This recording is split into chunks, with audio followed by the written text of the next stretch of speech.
Welcome to New Orleans, guys. Hey, How's what's going on? How's the tour been going so far? It's going great. It's kind of weird.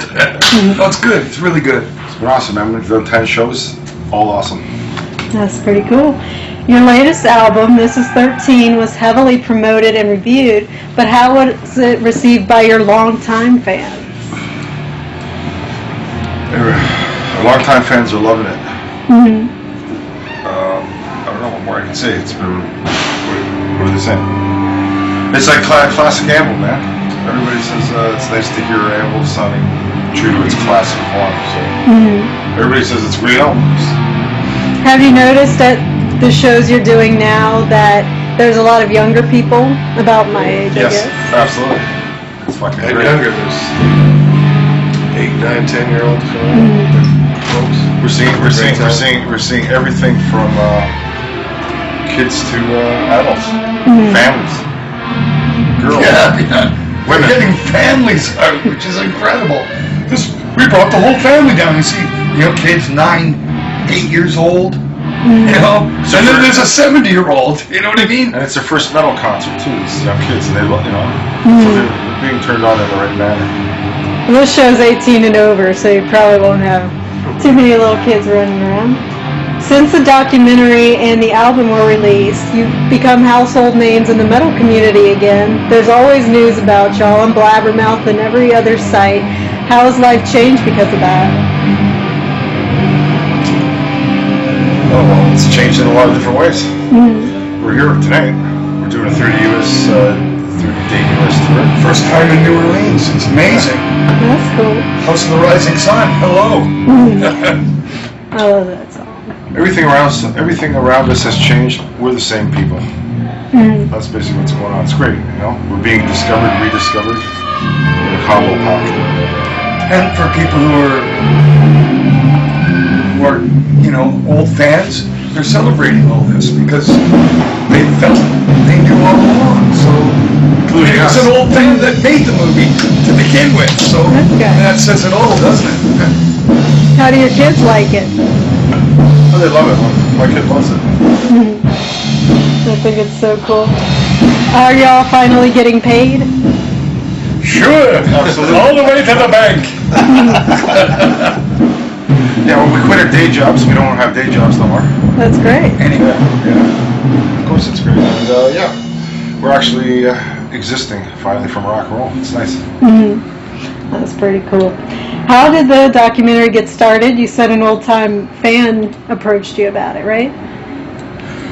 We met a guy back in 1982 backstage at the Marquee Club in London, England, when we first went to England for our first time. He was a really, really excited young fan who made his way into our change room, not only made his way past the people at the door to get into the club because he was underage, but he made it backstage. He was a drummer himself and immediately made friends with Robbo. The following day, we played 2 nights there, but the following day we went out on the town in London and they took us all over the place, including to where he lived, to his house, which was basically across the street from Abbey Road Studios. Quite amazing. He had relatives in Toronto, where we come from, and he began visiting us in Canada. After that point, we decided we loved the guy. We thought he was a great kid. Let's bring him out on the road, and he became like somewhat of the band mascot. And we kind of felt, let's give to this kid what we wish we always had, to go out with his favorite band and become a roadie. He was selling T-shirts, setting up Rob's drums, and became very, very close friends with us. Eventually, he went off to finish school and basically disappeared from our lives because, he lived in England, we lived in Toronto, and he had a lot of stuff to do between the ages of 17 and, whatever. And as it turned out, he ended up in UCLA Film School, became a screenwriter, and such an incredible screenwriter that he got hired by Steven Spielberg to write and wrote the story for the movie The Terminal. It was after that point that he went and looked us up on the internet and sent me an email. Of course, I hadn't heard from him in so long. I saw his email and I wrote him back. I thought you died or became a lawyer. Because, I mean, this kid was a really brilliant kid. I mean, either he lost it on drugs or he became a lawyer. That's what I figured. And that's true. And both is basically true. He went to law school and almost died of an overdose. But, I mean, whatever. That's kind of his joke. But as it turns out, he contacted me.